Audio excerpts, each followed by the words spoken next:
அஸ்ஸலாமு அலைக்கும் வரஹ்மத்துல்லாஹி வபரகாத்துஹு. பிரியமான சகோதரர்களே சகோதரிகளே, வரக்கூடிய ரம்லானை ஒரு நல்ல இபாதத் செய்யக்கூடிய ரம்லானாக ஆக்க முயலுங்கள்.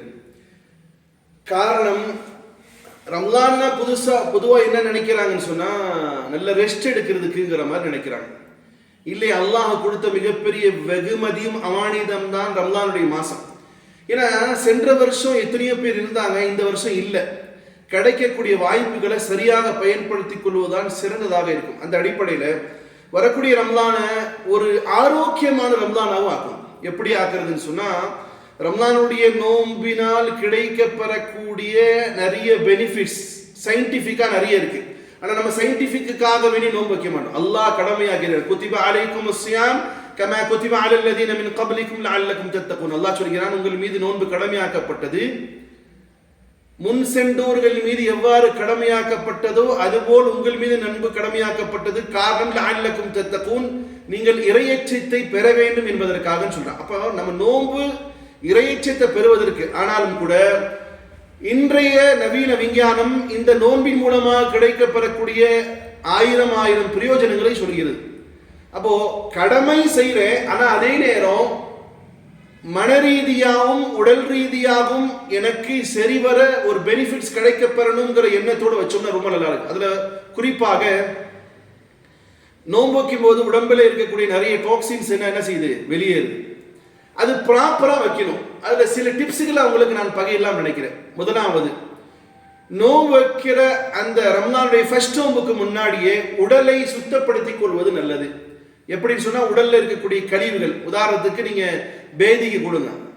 ரம்லான் நாளைக்கு ஸ்டார்ட் ஆகுது, அதுக்கு முந்தின நாளோ ஒரு 2 நாளுக்கு முன்னாடியோ உங்க குடலை நீங்கள் சுத்தப்படுத்துங்கள்.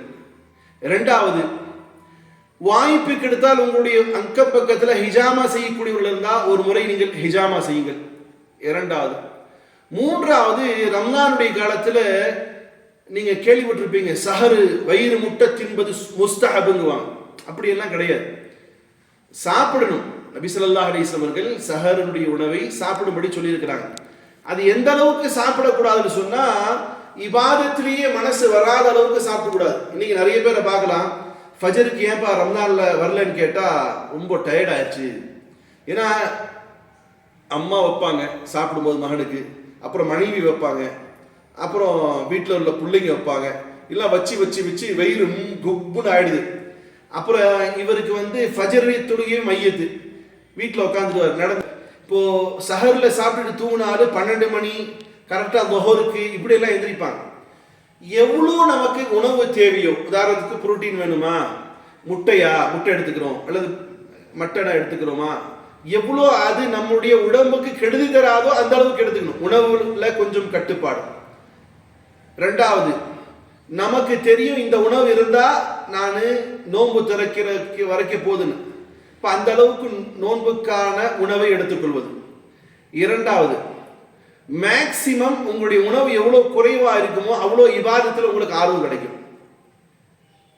அடுத்தது, நீங்கள் செய்ய வேண்டிய மிக முக்கியமான காரியம், ஒயிட் சுகரை ரம்லான்ல அவாய்ட் பண்ணுங்க. நம்ம நோன்பு திறக்கும் போது ஜூஸ்களை குடிப்போம், நிறைய ஜூஸ் வேணும், அந்த ஜூஸ் இந்த ஜூஸ் எல்லாத்தையும் வெள்ளை சர்க்கரையை மிக்ஸ் பண்ணி குடிக்கிறோம். இது அல்லாஹ் கொடுத்த மிகப்பெரிய ஒரு டைம். என்ன, ஒயிட் சுகரை டோட்டலி அவாய்ட் பண்ணுங்க. அவாய்ட் பண்ணும்போது உங்க உடம்புக்கே உண்டான மாற்றத்தை நீங்கள் உணர முடியும், ஒயிட் சுகர்.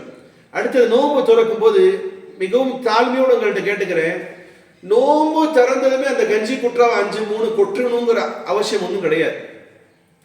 காலையிலிருந்து நீங்க பசித்து இருக்கும்போது உங்க வயிறெல்லாம் அப்படி கதன்னு எரிஞ்சிட்டு இருக்கும். அந்த நேரத்தில் சுட சுட கஞ்சி போட்டீங்கன்னா ஏப்பம் அடிச்சுக்கிட்டு மகரிபுடைய தொழுகை நிம்மதியா தொழ முடியாது, தராவியும் மையத்தாயிடும்.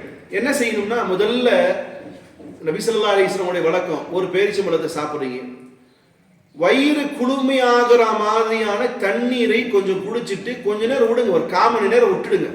இப்போ உங்க வயிறு 1/4 மணி நேரம், ஒரு 10 நிமிஷம், குறைஞ்சபட்சம் 5 நிமிஷம் தண்ணி குடிச்சு விடுங்க. அந்த கேப்ல போய் தொழுதுருங்க. அப்புறம் நீங்க கஞ்சி சாப்பிடுங்க. கஞ்சி சாப்பிட்றது ரொம்ப நல்லது. அதே நேரம் கஞ்சி ஒரு குற்றானா 10 பலகாரம் போடுறது அது உடம்பை கெடுதியாகும். இப்போ தேவைக்கு ஒன்று நஃப்ஸு கேட்கும், ஒன்று எடுத்துட்டு கெஞ்சியை குடிச்சிட்டு அடுத்து தராவிக்கு தயாராகணும் இல்லையா? இப்போ 2-3 கொற்றாவும் போயிடுச்சு, 10 வடையும் போயிடுச்சு, அப்புறம் ஸ்நாக்ஸ், அப்புறம் வீட்டுக்கு வந்ததுக்கப்புறம் சின்ன மினி டிஃபனு, இதெல்லாம் சாப்பிட்டோம்னா இங்கேயும் இபாதத்தில் ஆர்வம் வரும். அது ஆகையால் முதல்ல உங்களுடைய கழிவுகளை வெளியேற்றுறீங்க, உணவை தேவைக்கேற்ப சஹரில் சாப்பிட்றீங்க, அடுத்தது சுகரை முழுசாக கட் பண்ணுறீங்க. அடுத்தபடியாக நீங்கள் செய்ய வேண்டிய காரியம், நீங்கள் நோன்பு திறக்கும் பொழுது முதல்ல தண்ணியை குடிச்சு கொஞ்ச நேரம் உங்களுடைய வயிறை விட்டுட்டு அப்புறம் உங்களுடைய உணவுகளை சாப்பிடுங்கள். ஆக இப்படி செய்யும் பட்சத்தில் உங்களுடைய நோன்பு மிக ஆரோக்கியமான நோன்பாக இருக்கும். அது மட்டும் இல்லாமல் நோன்புல கிடைக்க பெற வேண்டிய உண்மையான பெனிஃபிட் எப்போ தெரியுமா ஆரம்பமாகுது? நீங்கள் 14 அல்லது 15வது நோன்புல இருந்தால் உங்களுடைய உடல்ல ஒரு மாற்றம் ஏற்பட போகுது.